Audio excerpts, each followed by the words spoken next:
नथुराम गोडसे। मिथक बनाम तथ्य। गांधी के हत्यारे की सच्चाई। नथुराम गोडसे को भारत के इतिहास में महात्मा गांधी के हत्यारे के रूप में जाना जाता है। 30 जनवरी 1948 को गांधी जी की हत्या के बाद गोडसे को केवल एक खलनायक, पागल व्यक्ति या अंधे कट्टरपंथी के रूप में प्रस्तुत किया गया। लेकिन समय के साथ कई ऐसे मिथक बने, जिनमें से कुछ अधूरी जानकारी पर आधारित थे और कुछ जानबूझकर फैलाए गए। इस वीडियो का उद्देश्य हिंसा को सही ठहराना नहीं है, बल्कि इतिहास से जुड़े मिथकों और तथ्यों के बीच अंतर को समझना है। सबसे पहला मिथक यह है कि नथुराम गोडसे मानसिक रूप से अस्थिर था। आमतौर पर यह कहा जाता है कि जो व्यक्ति गांधी जैसे महान नेता की हत्या कर सकता है, वह जरूर पागल होगा। लेकिन तथ्य यह है कि गोडसे मानसिक रूप से पूरी तरह स्वस्थ था। वह पढ़ा लिखा था, राजनीतिक विचारधारा की समझ रखता था और उसने अग्रणी नामक अखबार भी चलाया था। अदालत में दिए गए उसके बयान को देखकर यह साफ होता है कि वह तर्कपूर्ण, शांत और अपने विचारों को स्पष्ट रूप से रखने वाला व्यक्ति था। अदालत ने भी उसे कभी मानसिक रूप से अस्वस्थ घोषित नहीं किया। दूसरा बड़ा मिथक यह है कि गोडसे ने यह हत्या अकेले की और यह एक अचानक लिया गया फैसला था। सच्चाई यह है कि गोडसे अकेला सोचने वाला व्यक्ति नहीं था। वह हिंदू महासभा जैसे संगठनों से जुड़ा हुआ था और गांधी की नीतियों से असहमत लोगों के एक बड़े वैचारिक समूह का हिस्सा था। हालांकि यह भी तथ्य है कि अदालत में किसी बड़े राष्ट्रीय स्तर की साजिश को प्रमाणित नहीं किया जा सका, यानी विचार कई लोगों के थे, लेकिन गोली गोडसे ने ही चलाई।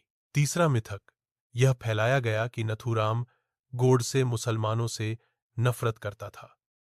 वास्तविकता इससे थोड़ी अलग है। गोडसे का विरोध धार्मिक नहीं, बल्कि राजनीतिक था।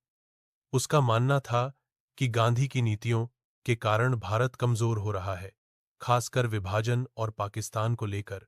अपने अंतिम बयान में गोडसे ने कहा था कि उसे मुसलमानों से व्यक्तिगत द्वेष नहीं है, बल्कि वह गांधी की राजनीतिक भूमिका से असहमत था। इससे यह स्पष्ट होता है कि उसकी सोच गलत हो सकती है, लेकिन उसे केवल धार्मिक नफरत तक सीमित करना इतिहास को सरल बनाना है।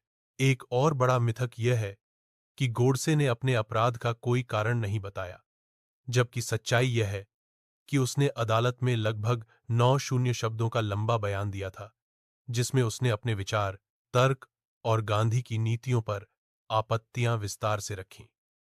हैरानी की बात यह है कि इस बयान को दशकों तक सार्वजनिक रूप से प्रकाशित करने की अनुमति नहीं दी गई। जब किसी विचार को दबाया जाता है, तो वह खत्म नहीं होता, बल्कि और ज्यादा विवाद पैदा करता है। यह भी कहा जाता है कि गोडसे ने प्रसिद्धि पाने के लिए गांधी की हत्या की, लेकिन तथ्य यह है कि गोडसे ने कभी दया याचना नहीं की। उसने अपने किए की जिम्मेदारी ली, सजा स्वीकार की और फांसी के लिए तैयार रहा। जो व्यक्ति केवल प्रसिद्ध चाहता है, वह जीवन की भीख मांगता है, लेकिन गोडसे ने ऐसा नहीं किया। इससे उसका कृत्य सही नहीं हो जाता, लेकिन उसके इरादों को समझना जरूरी हो जाता है। एक आम धारणा यह भी है कि गोडसे राष्ट्र विरोधी था। वास्तविकता यह है कि गोडसे खुद को राष्ट्रभक्त मानता था। उसका विश्वास था कि वह भारत के हित में काम कर रहा है। हालांकि यह बहुत जरूरी है कि यह समझा जाए कि किसी का खुद को सही मानना उसे सही साबित नहीं करता। इतिहास गवाह है कि कई अपराध देश के नाम पर किए गए हैं। नैतिकता के बिना राष्ट्रवाद खतरनाक रूप ले सकता है। सबसे खतरनाक मिथक यह है कि गोडसे को या तो पूरी तरह नायक माना जाए या पूरी तरह राक्षस। सच्चाई यह है कि इतिहास कभी काला या सफेद नहीं होता। गांधी एक महान नेता थे, लेकिन वे आलोचना से परे नहीं थे। वहीं गोडसे एक हत्यारा था, लेकिन वह कोई काल्पनिक राक्षस भी नहीं था। गोडसे को समझने का मतलब उसे महिमा मंडित करना नहीं है, बल्कि यह समझना है कि विचारधाराएं जब हिंसा में बदलती हैं, तो समाज किस दिशा में जाता है। अंत में यह निर्विवाद सत्य है कि नथुराम गोडसे ने महात्मा गांधी की हत्या की और यह एक गंभीर अपराध था। लेकिन मिथकों, अधूरे तथ्यों और इतिहास को दबाने की कोशिशों ने इस घटना को और जटिल बना दिया है। सच्चाई असहज हो सकती है, लेकिन लोकतंत्र सवाल पूछने से ही मजबूत होता है, चुप रहने से नहीं।